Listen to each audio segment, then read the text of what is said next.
Welcome back to the next episode of TMT with Mike O'Reilly. My guest is Ryan Tracy, former TMT reporter for the Wall Street Journal.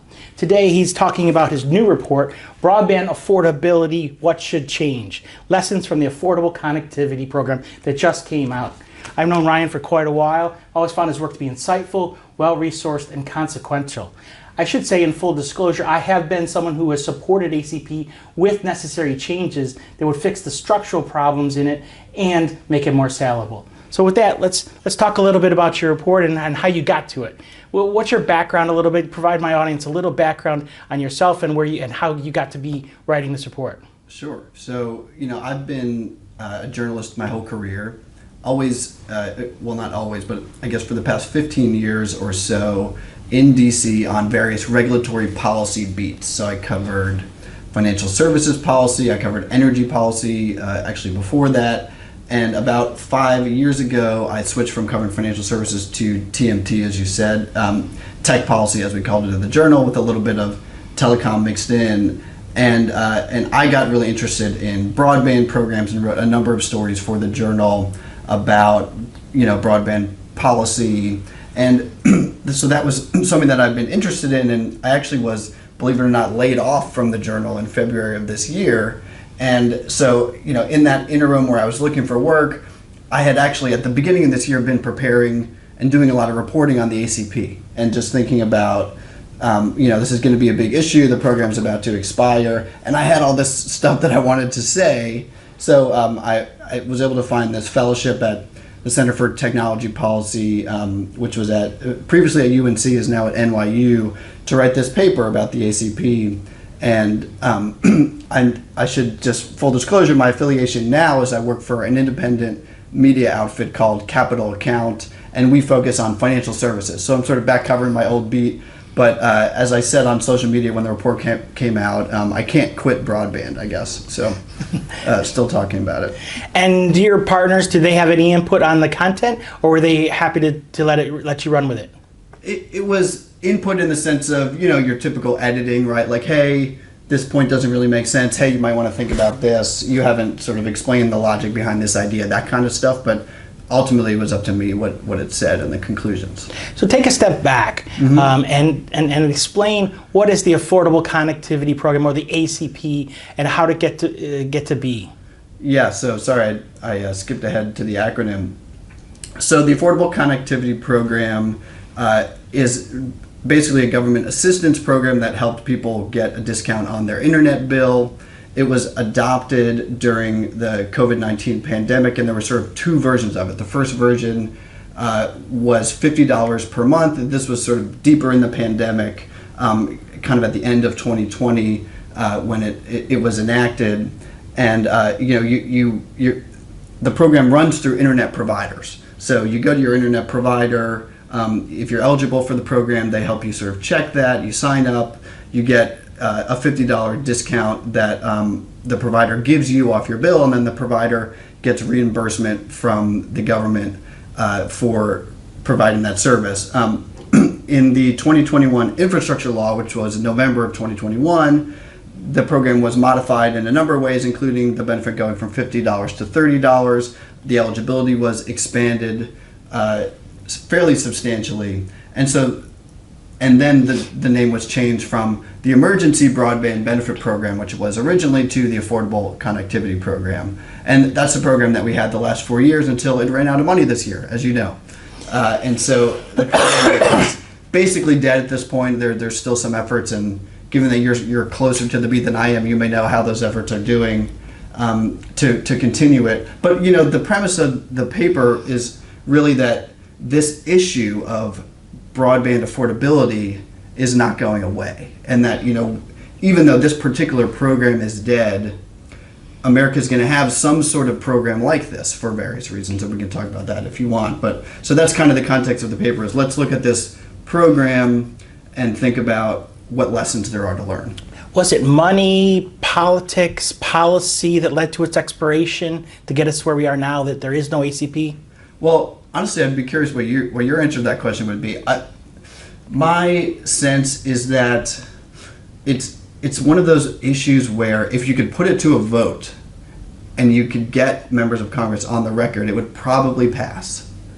But it never got a vote. And why did it never get a vote? Is that just priorities? Is there politics involved in that? How hard were the various stakeholders, the telecom industry or others, pushing for it versus other things they may have wanted?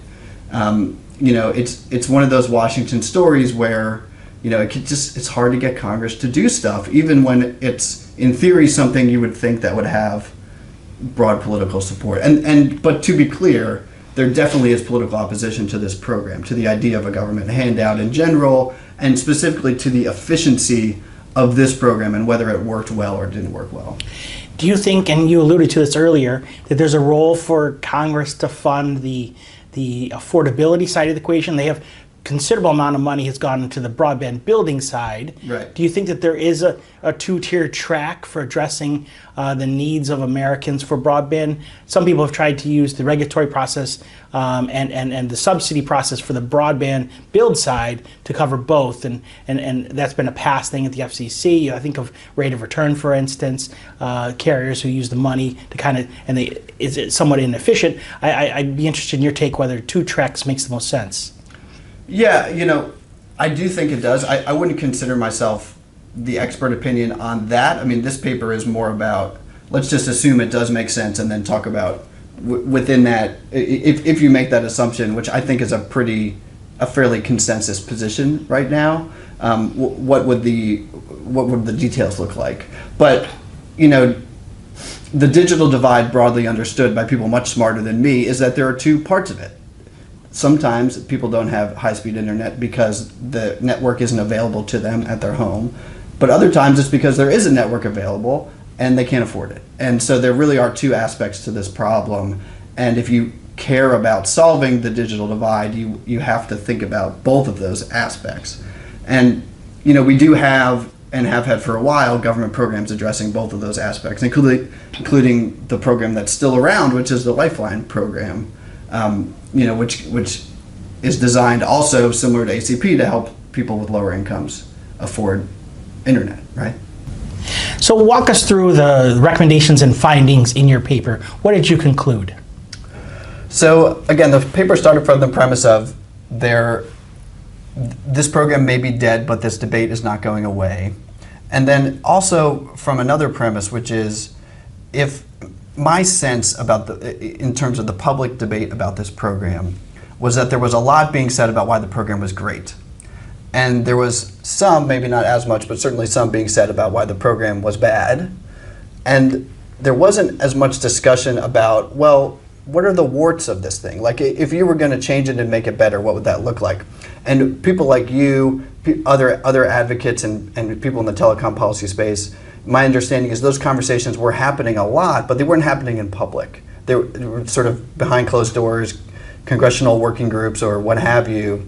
And there was even a proposal that came, a number of proposals that have come out through the course of this year about how to change the program. And as I looked at those, I identified 4 issues within the program that came up a fair amount. And so this paper kind of goes through 1, 2, 3, 4. Let's look at these 4 things which people seem to want to change about the program and think through whether they make sense. So the 4 issues were, first, the threshold at which you'd be eligible based on your household income. So the program currently, the threshold is if you're at 200% of the federal poverty line or less, you're eligible. And we looked at whether it would make sense to lower that to 135% of the poverty line, which was, in the first version of the program, they adopted the 135% level. The second version raised it to 200. And other federal programs like Lifeline, for example, also is at that 135% level. So we talked about that, and we conclude that the available evidence supports lowering that threshold to 135. Another issue was eligibility based on whether you attend a school that offers free school lunch or breakfast. The third issue was the device subsidy. So the program sort of had 2 parts. It was the monthly subsidy to help you afford your internet bill, but you could also get reimbursement to buy an internet-connected device of up to about $100. So we looked at that aspect of the program. It doesn't go super deep on that, but there was an anecdotal kind of example that I think is really interesting that I elevated in the paper. And then the fourth was the methods for verifying whether people are eligible. And we can talk about each of those if you want, but that's sort of how it's structured is, let's look at these 4 programs and talk about the warts. So you mentioned the going from 200% and recommending a 135, which is consistent with Lifeline. Is that because if the FCC had done a number of surveys and the responses were quite interesting? I look at the number, 32.5% of respondents indicated that they always had internet before ACP. So a portion of the population was being subsidized who obviously didn't need the funding. And does 135 help address that issue? Yeah, so I do think it would. It's a hard thing to measure because the data isn't great. That the best information that we have about the people in this program and sort of what their demonstrated need was comes from this FCC survey that you mentioned. And one of the things we point out in the paper is that if you look at that survey, it was something on the order of, so one of the questions in the survey of people who were on this getting ACP benefits was, if my internet bill went down by $30 a month, I would blank, and there were 4 options. So basically what they're asking is, what if this program went away and you weren't getting that $30 per month help, what would you do? And about 14% or so of people said they wouldn't do anything. They would just keep paying their internet bill, even if it went up by $30 a month. So what that tells you is that maybe those people don't necessarily need this benefit if they're going to continue on. Maybe some subset of them are just doing that out of desperation or something, and they really could use the help. But so if you extrapolate that out to the general program, it's around. I'm going to forget the exact numbers, but something like 2 or 3 million people. If you took 14% of the total, actually I think it's a little more than that, maybe 4 or so million. And I could take it out of your hands to find the exact numbers, but we'll just sort of ballpark it. Whatever that number is, call it about 3 million people who seem like maybe they can afford their internet without this help. And then you compare it to what would happen if we lowered the income threshold from 200% of the poverty line to 135. How many people would come off the program? That number, according to some research by some people at the University of Southern California, is about 2.5 million. So in other words, less than the number of people that you would expect to come off the rolls if you lowered the eligibility is less than the number of people who seem to be able to afford their internet without this help. Now, obviously, there's not going to be a perfect correlation. It's really a correlation, not a causation kind of situation there. And there may be you can poke holes in that argument, but as a general matter, it seemed to me reasonable that if you're a policymaker and you're kind of thinking about, I think this program maybe overshot the mark a little bit. It seems like there were a lot of people on this program who might not have needed it. The income-based eligibility is a pretty appealing way to right-size it. And it's intellectually kind of simpler to think about than some of the other things you can do. So we conclude that if you look at all the evidence, it supports lowering that. So you did talk about broadband price, and there was kind of an inference, if I read the paper, that the companies who are the recipients of the funding on behalf of the consumers, the consumer gets to select which provider they want to go with, but the companies are able to expand their portfolio of broadband subscribers. And there was an argument that then, if I read, you hypothesized that the companies could increase the rates to address the subsidy. When we look at broadband rates, though, they've pretty much been much lower than inflation, and they've actually been pretty economical. Is there any data to suggest that the companies were trying to game the system and only increase rates on this population, the ACP recipients? Yeah, so the part of the paper that you're talking about, maybe I should just explain for the audience a bit the background there. I actually, while I was a reporter, heard from a customer who was on the ACP, and the way that they got on it was they got an email from their internet provider which said, hey, you could save $30 a month on your internet bill. You're probably eligible for this program. You should sign up. Which, like, who wouldn't take that deal, right? You save $30 a month without really doing anything other than filling out a form, basically. So they did that. They signed up for the program. They got the discount. Their bill went down by $30. And then over the next 18 months or so, their provider raised the prices a few times to where they were basically back to paying exactly what they were when they first signed up. So what was happening is the customer was still out of pocket paying the same amount, but the provider was getting $30 a month from the government because this person wasn't enrolled in the program. Now, I can't prove to you that happened at scale, because that's one anecdotal example, and I didn't really have the ability to, like, you would need to be inside the company or something to know that. But it was a big provider, and big providers don't generally do things, on a one-off individual customer basis, right? There could have been a lot of things going on. It could have been a promotional rate that this customer had, maybe, that went up over time. I never before I left the Journal, was able to get to the bottom of what happened.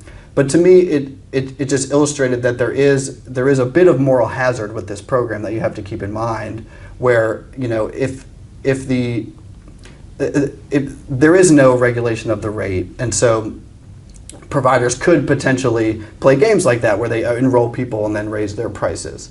And I'm not saying there should be regulation of the rate. I think there's definitely a benefit to giving providers leeway so that they want to enroll people, so that they want to get as many people signed up as possible. That's one of the things about this program, which we haven't mentioned, which is actually pretty successful. I mean, like, tens of millions of people signed up for this thing, which is not something to sniff at. It's hard to get that, to actually make that happen in the real world. And just the final thing I would say on this point, and why I thought that example was interesting, is regardless of the argument about the rate and whether there should be regulation of the rate, which is really a whole ball of wax, that's a whole nother podcast, right? Or video cast. What that showed to me is that you're dealing with a program where whatever rules you set in the design can be operationalized by big providers at scale, right? Whatever you do, if you create the opportunity for, like, one person to sign up who might not really need it, that could happen a million times, because providers could sort of sign up thousands and thousands and thousands of people in a systematic way to enroll those people who might not really need it. Do you see what I mean? No, I get you. I just haven't seen anything that suggests that providers were just increasing rates on ACP recipients, as opposed, prices did go up, inflation increased, we had costs for across the board, a minimum wage increase, lots of reasons for that. So that even with the subsidy, their rates may have gone up to where they would have been beforehand without the subsidy, but everyone's rates were rising a little bit, because, still much lower than inflation. So, but I'm interested in another point you raised, which is around the data point, because you mentioned data a couple times. How do we get better data?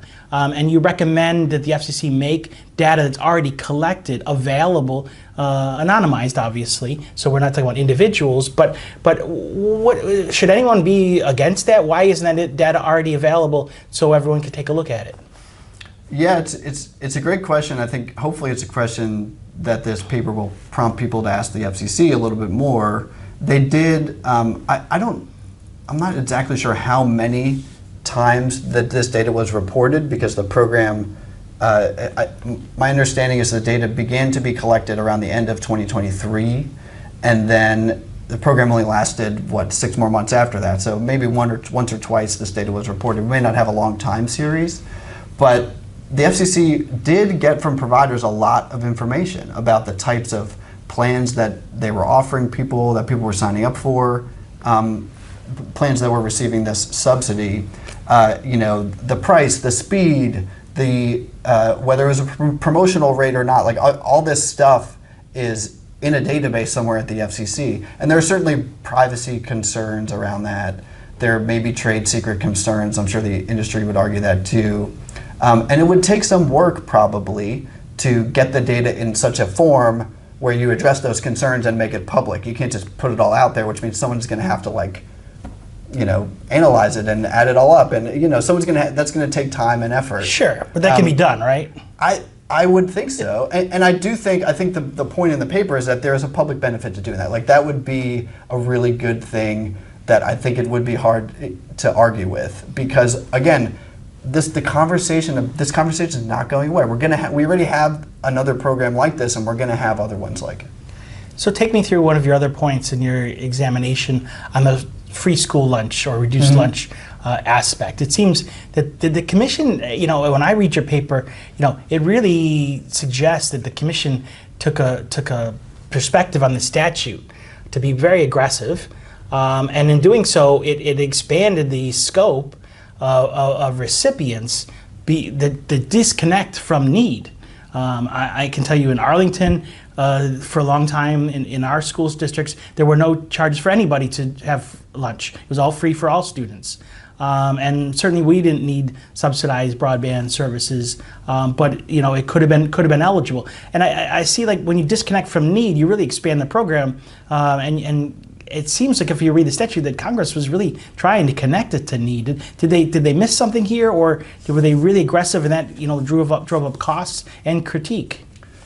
Well, if you read the record, I don't think that they were unaware of this issue with the statute. I think they just made a policy decision that I think was kind of borderline, especially with the in light of the Supreme Court and what they've done over the last 6 months. But what the statute says is, so the statute lists people are eligible for this program based on the following things, and there's a bunch of bullet points. One of them is the household has applied for and received a free school lunch benefit.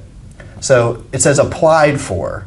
So then the question for the FCC was, well, wait a minute, there are some school districts like New York City or Arlington, I guess you were telling me, I didn't know Arlington was one, where there are schools that offer free school lunch, but the family hasn't really technically applied for anything because everyone at the school district gets it automatically. And my understanding of where the FCC was coming from with that is, well, what if there were like a low-income family in that school that wanted to sign up? It's not really fair to say to them, well, you didn't apply for it, so you can't.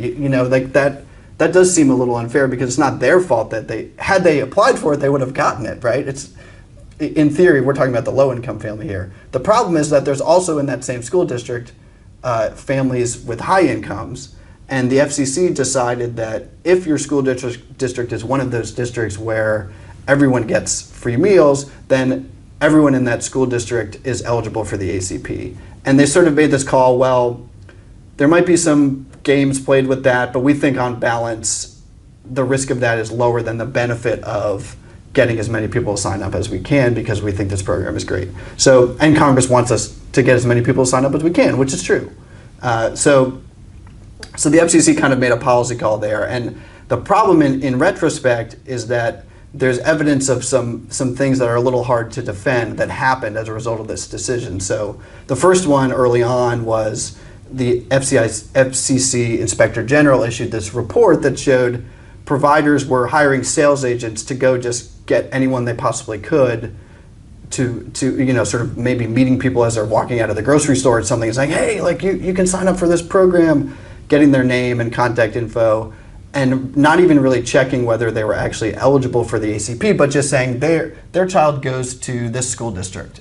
And it might have been a school district in another state, which is what the IG found. It was sort of, so this school lunch provision was being abused to sign up people who weren't eligible.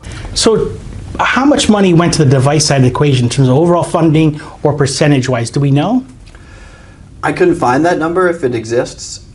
So I'm pretty sure that we don't know exactly how much money was spent on devices.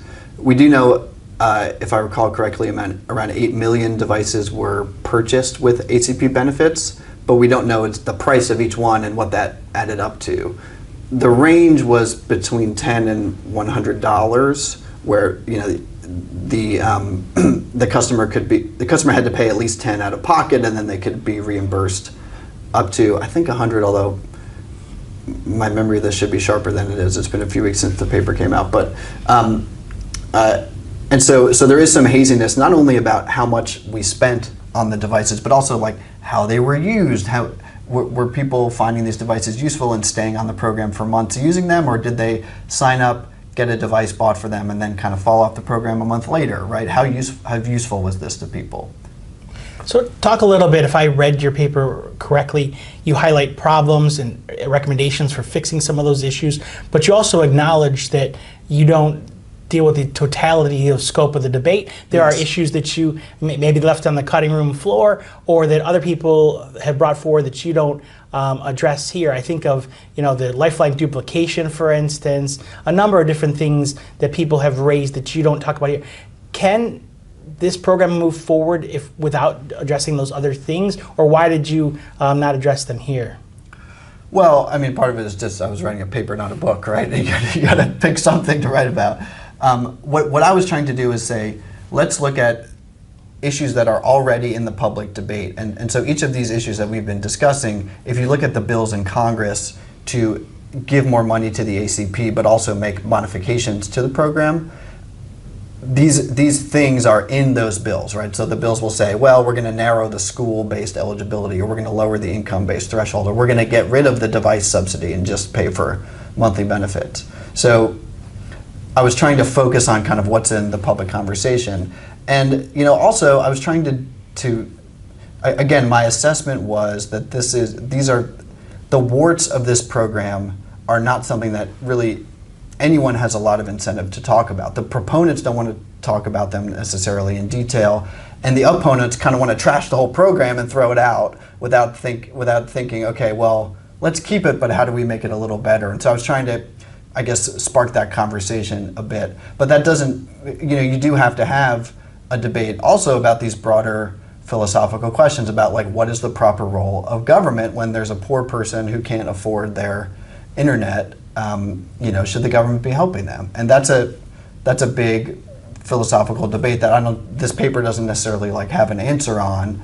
But my sense in doing this research is that there is a bipartisan, fairly broad consensus among our elected officials that there should be some kind of government program. And the other thing that's going on, as you know, is the courts are questioning the very constitutionality of the way that we do universal service, or whatever you want to call it now, and that there's also a funding problem. So the way we fund the Lifeline program, which is now the only program that does this kind of broadband affordability thing, is through taxing people's phone bills. And that's a shrinking revenue source. And so there are a lot of reasons why Congress is going to have to address this. So you raise funding, and that gets me to a question.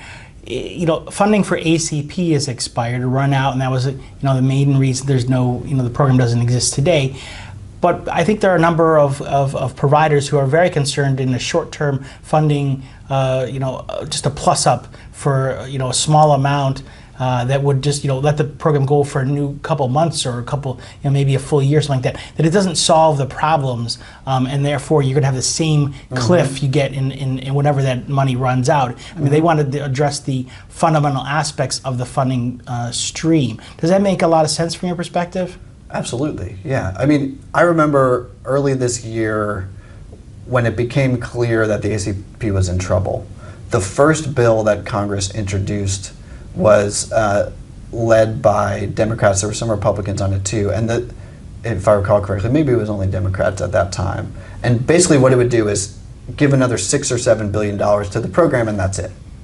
And I remember thinking, just as a citizen, that's kind of lame, I interviewed Senator Peter Welch at the time about it, and he said, look, I'm not saying there aren't changes that ought to be made to this whole system, but we don't have time for that. The program's going to die, and we need to keep it alive while we figure out what to do. And that's not an unreasonable position, but it also felt like, well, what have you been doing for the past 2 years? And I felt like it's reasonable to kind of ask our elected officials to to sort of dig into this in a timely way and to think through these hard problems. And you're raising kind of a really good point, which is it's not just this program. This program is part of a suite of quote unquote universal service type programs where we spend public money, whether it's collected from your phone bill or your tax bill,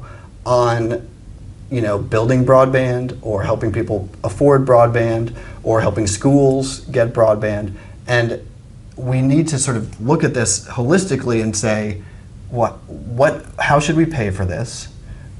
Which of these things should we be doing and which should we not? And this Congress is not very good at dealing with hard problems unless there's the house is about to burn down. But that I think we as citizens need to pressure them to do that. So, what's your goal with this paper? Are you hopeful that that it could jumpstart negotiations on ACP or some program like it going forward? We just had an election. We have a new Congress, an opportunity to look at these issues and the ideas that have been identified by some as flaws in the program, and you've identified not only the problems but also potential solutions. Is that your goal? Yeah, I hope it will be useful to people who are part of that conversation about how do we design a broadband affordability program, whether it's another version of ACP, a new version of Lifeline, or something else, that this conversation will inform their thinking, or this paper will inform their thinking. And I also think there's a really important point that I haven't made yet, which is worth stating, and that is that this is about trade-offs, right? Any program where you're helping people, if you're spending government money to assist low-income people, you are going to have to balance the fact that you want as many of those people to sign up as you possibly can with the fact that the program shouldn't be wasting a lot of money, and that is not like an easy thing to do. And so I just want to acknowledge that. I'm not kind of sitting here nitpicking and saying, oh, you guys, everything's terrible about this program. Like, this program had a lot of good things about it, and in discussing the warts of it, we shouldn't lose sight of the fact that there were a lot of positives, and that this is hard. Like, this is hard to do. If you make the program too hard to sign up for, then no one will use it, right? And so it's a really hard balance to strike. And what the paper concludes basically is that the ACP really didn't get the balance quite right. And in some ways that's understandable, because it was really originally developed in the middle of an emergency where people really needed internet. And so, it's not unreasonable for Congress to have sort of overshot the mark a little bit and made it as easy as possible to sign up for. But now that we're out of the pandemic and out of that emergency, it's worth rethinking this. Well, we're going to have to leave it there. I can't thank you enough. Really insightful piece, and I hope my audience will take a look at it, and this will spur further discussion. Thanks so very much. Thank you.